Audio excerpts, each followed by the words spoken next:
तो कहानी की शुरुआत होती है एक रिचुअल से, जहां पर हम एक लड़के और लड़की को देखते हैं जिन्हें जमीन में दफनाया जा रहा था, लेकिन उनका सर बाहर होता है और बाकी पूरा शरीर जमीन के अंदर था। इस रिचुअल के दौरान हम एक लेडी को भी देख पाते हैं जो कि इस रिचुअल को परफॉर्म कर रही थी, और यहीं पर ये सीन कट हो जाता है। जिसके बाद हम 6 दिन पहले का सीन देखते हैं, जहां पर एक गाँव के अंदर हमको मिस्टर मुलवांतो यानी कि मिस्टर म्यूल नाम के एक बहुत ही अमीर व्यक्ति को दिखाया जाता है। मिस्टर म्यूल के पास खेती करने के लिए जमीन बहुत ज्यादा थी और उस जमीन पर दूसरी जमीन के मुकाबले काफी अच्छी फसल उगा करती, यानी कि काफी ज्यादा बढ़िया जमीन थी। मिस्टर म्यूल से अक्सर लोग इसका राज पूछते थे, लेकिन वो इसके बारे में किसी को भी नहीं बताते। मिस्टर म्यूल का एक भाई भी होता है जिसका नाम सुनोयो था और वो उसके खेत में ही काम करा करता। फिर इसके बाद हम म्यूल को घर आते हुए देख पाते हैं, जहाँ पर वो अपने छोटे बेटे यांदा से बात करता है। अब वो यांदा से ये कहता है कि वो पढ़ाई पर ध्यान दे और इस बात की चिंता करे कि उसे कौन से कॉलेज में जाना है, लेकिन यांदा जो होता है वो पढ़ाई में बिल्कुल भी इंटरेस्टेड नहीं था। बल्कि यांदा जो होता है वो तो यहीं पर रहकर फार्मिंग करना चाहता था, उसकी देखरेख करना चाहता था, लेकिन उसके पिता चाहते थे कि वो एक कमांडर बने।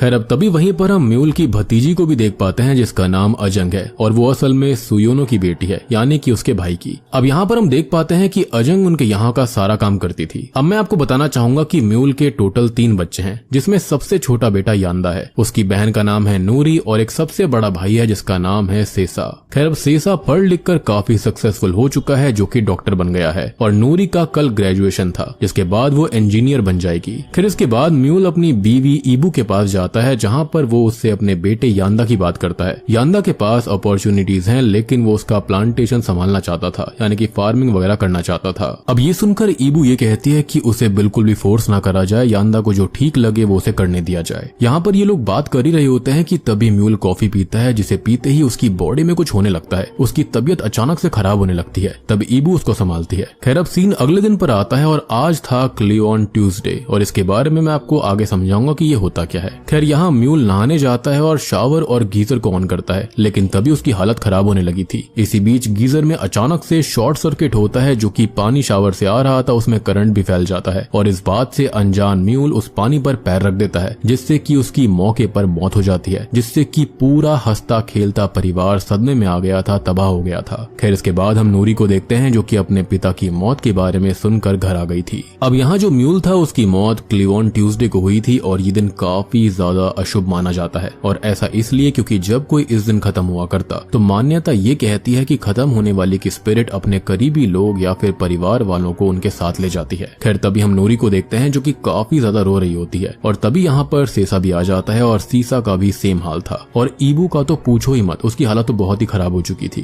खैर इसके बाद म्यूल का एक दोस्त वहाँ पर आता है, जो कि गाँव का हेड होता है, जो कि सेसा को बुलाकर बताता है कि उनको एक रिचुअल करना होगा, क्योंकि म्यूल की मौत जो हुई है वो क्लियोन ट्यूसडे को हुई है, जो कि अशुभ होता है, और इस रिचुअल में उनको प्लेट्स को लेकर पूरे रास्ते भर तोड़ना पड़ेगा, और यही रिचुअल है। और ये रिचुअल करना था म्यूल के घर वालों को, मतलब कि यांदा, नूरी, सेसा और ईबू को, और अगर उन्होंने ये रिचुअल नहीं किया तो मरा हुआ मेंबर इन 5 दिनों में सभी बाकी बचे हुए मेंबर्स को अपने साथ ले जाएगा। लेकिन ये सब सीसा करने से मना कर देता है, क्योंकि उसे इन चीजों पर बिल्कुल विश्वास नहीं था, और तो और उसके पिता अभी खत्म हुए थे, इसलिए उसको ये सब बकवास बात लग रही होती है, और वो अंदर फ्यूनरल में प्रेयर करने चला जाता है। ऑब्वियस सी बात है, पढ़े लिखे बच्चे थे, उनको इन बातों पर बिल्कुल भरोसा नहीं था। अब इसके बाद में म्यूल को दफनाने के लिए ले जाया जाता है, जहाँ पर इन चारों परिवार वालों को ये रिचुअल परफॉर्म करना था, लेकिन ईबू की हालत ठीक नहीं होती, और इसलिए उसे सीसा संभालता है, और इस वजह से रिचुअल सिर्फ नूरी और यांदा ही कर रहे थे। वो प्लेट्स को रास्ते में तोड़ते हैं और कुछ फूल और सिक्कों को भी रास्ते में फेंका जाता है। जिसके बाद म्यूल को दफनाया जा रहा था, जहाँ पर ईबू की हालत खराब हो जाती है, और वो अपने पति से बहुत ही ज्यादा प्यार करती थी, और उसके लिए वो बहुत ही गहरा सदमा था। खैर आज था पहला दिन जहाँ पर उनके घर पर प्रेयर्स और होली कुरान की आयतें पढ़ी जा रही थी। खैर इसी बीच ईबू को उसके पति की आवाज आती है, और उसका पति उसे बुला रहा था। बेसिकली उसकी स्पिरिट होगी या फिर कुछ भी हो सकता है। अब ईबू उठकर उस आवाज का पीछा करती है और रोते हुए कहती है कि वो उसे भी साथ ले जाए, और वो उसके बिना नहीं रह सकती, और उसकी आवाज सुनकर नूरी उसको संभालने जाती है। खैर वो उसके रूम में उसे ले जाती है, जहाँ पर उसकी माँ सो गई थी। खैर अब ईबू के सोने के बाद में एक फोटो गिर जाती है, जो कि उसके रूम में रखी हुई थी, और उसको चेक करने के लिए नूरी उसे उठाती है। अब नूरी फोटो को सही से रखकर अपने रूम में जा ही रही थी कि तभी उसे अचानक से बाथरूम से कुछ आवाज आती है। अब नूरी डरते हुए चेक करने आगे बढ़ती है, लेकिन वहाँ पर यांदा था। खैर अब नूरी यांदा से बात करती है कि वो अपनी माँ के बारे में काफी चिंतित है कि उन सभी को ये रिचुअल करना चाहिए था, और वो बात करते हुए आगे जाते हैं जहाँ पर अजंग उन्हें मिलती है। यहाँ पर अजंग भी यही बात कहती है कि तभी वहाँ पर सेसा आता है और सेसा उनकी बात सुनकर इसको बकवास बोलने लगता है। वो कहता है कि ऐसा कोई भी बुरा दिन या फिर क्लियोन ट्यूसडे वगैरह कुछ नहीं होता, लेकिन उन दोनों को इस पर काफी विश्वास था, जिसके बाद सेसा वहाँ से चला जाता है। अब हम यहाँ नूरी के पीछे कफन में लिपटे भूत को भी देख पाते हैं, जो कि मेरे हिसाब से पुचोंग था। फिर इसके बाद आता है दूसरा दिन, जहाँ पर नूरी देखती है कि उसकी माँ अपने रूम में नहीं थी, जिसके बाद नूरी उनको हर जगह ढूंढती है। नूरी के साथ में अजंग भी अपनी आंटी को ढूंढ रही थी कि तभी वो लोग देखते हैं कि ईबू सड़क पर सोई हुई है, जिसको देखकर वो जल्दी से बाकियों को आवाज लगाते हैं और बाकी लोग मिलकर ईबू को सही समय पर सड़क से हटा देते हैं। खैर अब वहीं से म्यूल का दोस्त भी गुजर रहा था, जो कि यांदा को कहता है कि ये सब उसके पिता की मौत से जुड़ा हुआ है। जिसके बाद नूरी और अजंग ईबू को उसके रूम में लेकर आते हैं, जहां पर ईबू उनको कहती है कि वो बहुत जल्दी खत्म होने वाली है और वो साथ में नूरी को भी ले जाएगी। ये बात नूरी अपने भाइयों को बताती है, जिस पर सीसा ये कहता है कि उसकी माँ शायद से डिप्रेशन में है और ऐसा कुछ भी नहीं है। लेकिन सबसे शॉकिंग बात ये थी कि ये कैसा डिप्रेशन था कि वो अपनी बेटी को साथ में ले जाने वाली थी, और ये सब होना काफी वियर्ड था। आई मीन कफन में लिपटे हुए भूतों का दिखना, ये सारी चीजें होना, कोई भी डिप्रेशन नहीं हो सकता। खैर यहाँ सीसा उनकी एक भी बात मानने के लिए तैयार नहीं था और उसे इन सब चीजों पर बिल्कुल भी विश्वास नहीं होता, यानी कि वो सुपर नेचुरल को, इन सब चीजों को बिल्कुल नहीं मानता था। एनीवेज अगला दिन आ जाता है और नूरी और उसकी माँ साथ में थे कि ईबू उसको बताती है कि उसके पिता उसके ग्रेजुएशन के लिए काफी ज्यादा एक्साइटेड थे। उन्होंने काफी सारी प्लानिंग भी कर रखी थी, लेकिन किस्मत को कुछ और ही मंजूर था। खैर तभी वहाँ पर सेसा आ जाता है, जो कि अपनी माँ को ये बताता है कि आज रात वो निकल जाएगा अपने काम पर, जो कि दूसरे शहर में रहा करता था। अब हमको ये बात पता चलती है कि इनके घर पर कोई काम चल रहा है। खैर उसी रात को हम देखते हैं ईबू को, जो कि अपने रूम में प्रेयर्स कर रही होती है, लेकिन हम मिरर के रिफ्लेक्शन में उसी कफन में लिपटे हुए भूत को देखते हैं। खैर इसी बीच वहाँ पर सीलिंग का फैन अजीब तरह से हिलने लगता है, क्योंकि ऊपर की तरफ काम चल रहा था, जिससे कि सीलिंग फैन नीचे गिरने वाला होता है। अब ईबू फैन को बंद करने लगती है, लेकिन वो बंद ही नहीं होता, जिसके बाद वो फैन सीधा ईबू के मुंह पर गिर जाता है और उसके ब्लेड से उसका फेस पूरी तरह से कट फट गया था और उसकी वहीं मौके पर मौत हो जाती है। यानी कि जैसा उसने कहा था कि वो खत्म होने वाली है, सेम वैसा ही हुआ। एनीवेज जो कुछ भी हुआ था बहुत ही दुखद था। एक साथ इन बच्चों ने अपने माँ बाप को खो दिया था, यानी कि एक ही परिवार में दूसरी मौत देखकर नूरी काफी रोने लगती है। खैर तभी हम यांदा को देखते हैं, जिसे उसके पिता का दोस्त यानी कि म्यूल का वही दोस्त एक एड्रेस देता है, जो कि असल में एक तांत्रिक या फिर शेमन का था और अब वही उनको बचा सकती थी। अब तभी हम नूरी और सेसा को देख पाते हैं, जो कि आपस में इस बात पर बहस कर रहे होते हैं कि ये सारी चीजें वो रिचुअल कंप्लीट ना करने की वजह से हुई हैं। लेकिन यहाँ पर सेसा ये कहता है कि ऐसा कुछ भी नहीं है, जो कुछ भी हुआ वो एक हादसा था, और उनके बीच लड़ाई हो जाती है। खैर यहाँ पर उन दोनों में काफी बहसबाजी हो रही थी और रात में नूरी अपनी माँ की डेड बॉडी के पास सोई हुई थी कि तभी उसकी माँ की लाश जो होती है वो अचानक उठ जाती है। नूरी को इस चीज का आभास हो जाता है और वो डरते हुए पीछे मुड़ती है, लेकिन वो लाश तब तक नॉर्मल हो गई थी। मीनवाइल हम सेसा को देखते हैं, जो कि एक ब्रिज पर सिगरेट पी रहा था कि तभी उसे उसकी माँ की आवाज आती है, जो कि उसको आवाज लगा रही होती है। मुड़ने पर उसे उसकी माँ का भूत दिखता है, जिसको देखकर वो डर गया था, लेकिन दूसरी साइड उसे उसके पिता का भूत भी दिखता है। यानी कि अब तक जिन चीजों पर वो विश्वास नहीं कर रहा था वो होने लगी थी, और सेसा इन बातों पर इसलिए नहीं मानता था क्योंकि वो डॉक्टर था। अब ये सारा नजारा देखकर सेसा जल्दी से अपनी बाइक पर बैठकर घर आ जाता है। बेसिकली डर कर भाग गया था वो। खैर घर आकर वो अपनी स्लीपिंग पिल्स लेता है और सो जाता है। अब सीन चौथे दिन पर आता है, जहाँ पर अपनी माँ को दफन करने के बाद यांदा नूरी को वो एड्रेस बताता है, जो कि उसे विलेज हेड ने दिया था। यानी कि विलेज हेड ही यहाँ पर मिस्टर म्यूल के, मिस्टर मुलवांतो के फ्रेंड थे। खैर वो उनको ये बताता है कि उन्हें यहाँ पर जाना होगा, लेकिन इस बारे में वो सीसा से कुछ नहीं कहेंगे। अगर उन्होंने उसको कुछ भी बताया तो सीसा उन्हें वहाँ पर जाने नहीं देगा। अब दूसरी तरफ सेसा जो होता है वो सोया हुआ था कि तभी उसकी आंख खुल जाती है और उसे अपनी माँ की आवाज फिर से आ रही थी। ये सब सुनकर वो डरने लगता है, जिसके बाद उसे अचानक ठंड लगने लगी थी, जो कि काफी अजीब था। अब वो अजंग को बुलाता है और ये पूछता है कि क्या उसको भी ठंड लग रही है, लेकिन अजंग बिल्कुल नॉर्मल थी। अब यहाँ अजंग उसको बताती है कि यांदा और नूरी यहाँ पर नहीं है।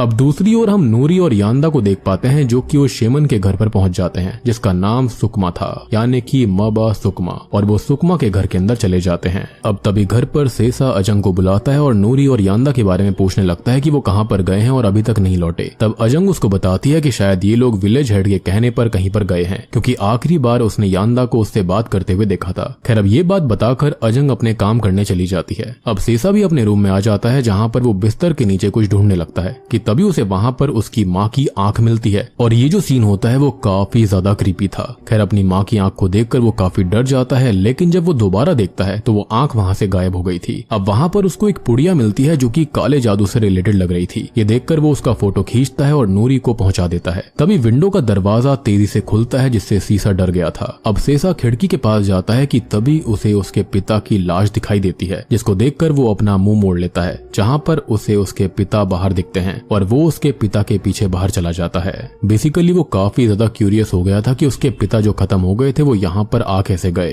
अब हम नूरी और यांदा को देखते हैं जो कि मब्बा सुकमा से बात कर रहे होते हैं, लेकिन तभी नूरी के पास अजंग का कॉल आता है जो कि उसे बताती है कि सेसा कहीं चला गया है। जिसके बाद नूरी और यांदा जल्दी से वहाँ से घर के लिए निकल जाते हैं। तभी सारे गाँव वाले भी सेसा को ढूंढ रहे थे, लेकिन वो उनको कहीं नहीं मिलता। अब हम सेसा को देख पाते हैं जो कि अपने पिता को ढूंढ रहा था क्योंकि उसको उनकी झलक दिखाई दी थी।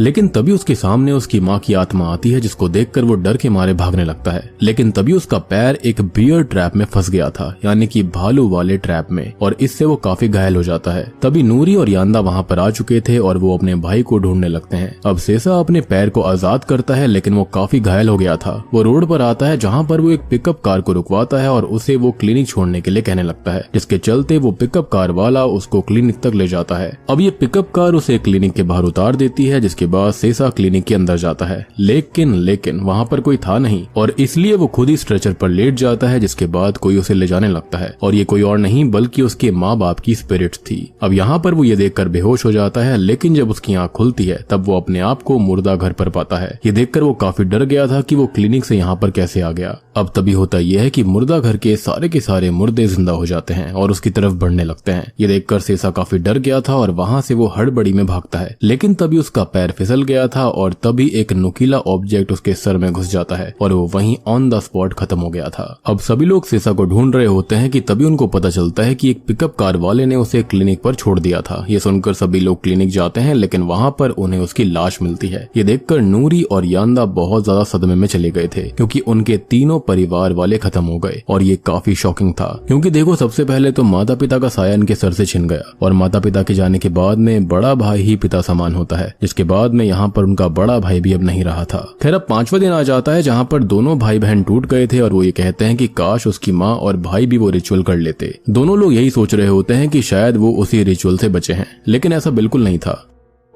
खैर अब सीन रात की तरफ आता है जहाँ पर हम नूरी को देखते हैं और अब उसको भी ठंड लगने लगती है, यानी कि जो कुछ भी रिचुअल वाली चीज थी वो गलत थी और इसका मतलब ये है कि अब उसकी बारी है। नूरी को याद आता है कि उसकी माँ को भी इसी तरह से ठंड लग रही थी और हमने नोटिस किया था कि सेसा के साथ भी सेम हुआ था। खैर इसके बाद में नूरी अपने भाई सेसा का भेजा हुआ वो फोटो देखती है जिसमें वो पुड़िया थी। खैर अब वो अपने रूम में चेक करती है जहाँ पर उसको एक और पुड़िया मिलती है और वो पुड़िया वो अपने भाई को दिखाती है। ये देखकर उसका भाई भी हैरान था, जिसके बाद वो दोनों ही मबा सुकमा के पास जाते हैं। अब ये देखकर सुकमा ये कहती है कि उनके परिवार को किसी ने कर्ज कर दिया है, यानी कि मौत को उनके पीछे छोड़ दिया है, मतलब उन लोगों की जिंदगी मौत ने ली थी। खैर यहाँ पर अब फाइनल डेस्टिनेशन वाला सीन बन चुका था और जो स्पिरिट्स वो देख रहे थे ना वो असल में मौत थी, ना कि इनके माँ बाप की स्पिरिट। वो खाली उनका रूप लेकर इनको डरा रही थी और देखा जाए तो किसी को भी स्पिरिट ने अपने हाथों से अभी तक नहीं खत्म किया था। ये मारे गए थे हादसों से, यानी कि एक्सीडेंट से। तो यहाँ पर ये सारा काम मौत कर रही थी और अब सवाल ये था कि आखिर ये काला जादू करके मौत को इनके पीछे किसने भेज दिया था। और सबसे बड़ी गुत्थी इस मूवी के अंदर यही होती है। खैर यहाँ सुकमा ये कहती है कि उन्हें तापा पैदाम करना होगा, जो कि एक रिचुअल है। यहाँ सुकमा उस रिचुअल को परफॉर्म करने लगती है और वो उन लोगों को आधा जमीन में गाड़ देती है, यानी कि नूरी को और यांदा को, और सिर्फ उनके सर बाहर थे। जिसके बाद वो अपना रिचुअल वाला काम शुरू कर देती है। अब इस रिचुअल से जिसने मौत को उन पर छोड़ा होगा, मौत उन्हीं के पास वापस चली जाएगी और होता भी ठीक ऐसा ही है। और दोस्तों अब यहाँ पर खुलते हैं इस मूवी के असली पत्ते। अब मौत सबसे पहले सुयोनो के पास जाती है, जी हाँ, यानी कि मिस्टर मुलवांतो का भाई, उसी ने ये सब कुछ करवाया था। जहाँ पर जो मौत होती है वो एक भयानक रूप लेकर उसके ऊपर एसिड गिरवा देती है, जिससे कि सुयोनो का फेस जल जाता है और वो वहीं ऑन द स्पॉट खत्म हो जाता है। अब इसी बीच हमको एक फ्लैशबैक दिखाया जाता है जहाँ पर हमको पता चलता है कि सुयोनो का असल में एक्सीडेंट हुआ था और उस हादसे में सुयोनो की बीवी खत्म हो गई थी, जिसके बाद में मुलवांतो ने उसकी तरफ मदद का हाथ बढ़ाया आया, जहाँ पर मूलवांतो ने ये कहा था कि वो उसकी हेल्प करेगा और वो अजंग को अच्छे से अच्छे कॉलेज भेजेगा, साथ ही साथ वो उसकी फार्मिंग का, प्लांटेशन का भी ध्यान रखेगा। और ऐसा करते करते मूलवांतो ने धीरे धीरे सोयोनो के फार्मिंग और प्लांटेशन को भी अपने नाम करवा लिया और सोयोनो को पागल साबित कर दिया। साथ ही साथ उसने अजंग को कॉलेज भेजने के बजाय अपने यहाँ पर घोड़े की रखवाली करने के काम पर लगा दिया था। अब जब सोयोनो को ये बात पता चली तब सोयोनो ने काला जादू करने का फैसला कर लिया और इस काले जादू से उसने मौत को इनके पूरे परिवार के ऊपर छोड़ दिया था, जहाँ पर सबके नाम की एक पुड़िया बनाई गई जो कि उसकी बेटी अजंग ने ही इन सबके बिस्तर के नीचे रख दी थी। जी हाँ, यहाँ पर अजंग भी इसमें शामिल थी। सबसे बड़ी बात कि ये पुड़िया जो थी उसके अंदर मुर्दा घर की मिट्टी थी और ऐसा रिचुअल मैं पहले भी आपको समझा चुका हूँ, ये बहुत ही खतरनाक रिचुअल होता है और इससे बचना लगभग नामुमकिन सा है। यानी कि जब तक कोई एक्सपर्ट शेमन नहीं होगा तब तक इससे बचा नहीं जा सकता। इनकेस आप इस रिचुअल के बारे में डिटेल में मूवी एक्सप्लेनेशन देखना चाहते हैं तो link is in the description and pin comment, do check it out. अब सीन प्रेजेंट टाइम में आता है जहाँ पर मौत अब अजंग के पीछे थी और अजंग घर में आकर हॉर्स को शेड में ले जाने लगती है, लेकिन घोड़ा उल्टा उसे खींचता हुआ जंगल में लेकर चला जाता है और उसको एक पेड़ पर धकेल देता है, जिससे पेड़ की नुकीली डाल जो होती है वो उसके अंदर घुस जाती है और अजंग वहीं पर मारी जाती है और यहाँ पर ये रिचुअल भी सक्सेसफुल हो गया था। खैर इसके बाद में सीन बदलता है जहाँ पर हम नूरी और यांदा को अपने परिवार वालों के ग्रेव पर विजिट करते देखते हैं। यांदा पूछता है कि अब तो वो चली जाएगी अपनी पढ़ाई करने के लिए, लेकिन नूरी कहती है कि फिलहाल वो कहीं नहीं जाएगी और वो यहीं पर रहेगी और गांव वालों की हेल्प भी करेगी। लेकिन ये बात करते करते यांदा के मन में एक ख्याल आता है कि आखिरकार वो बचे कैसे, क्या वो उस प्लेट तोड़ने वाले रिचुअल से बचे थे या फिर शेमन के करे हुए तापा पैनम रिचुअल से।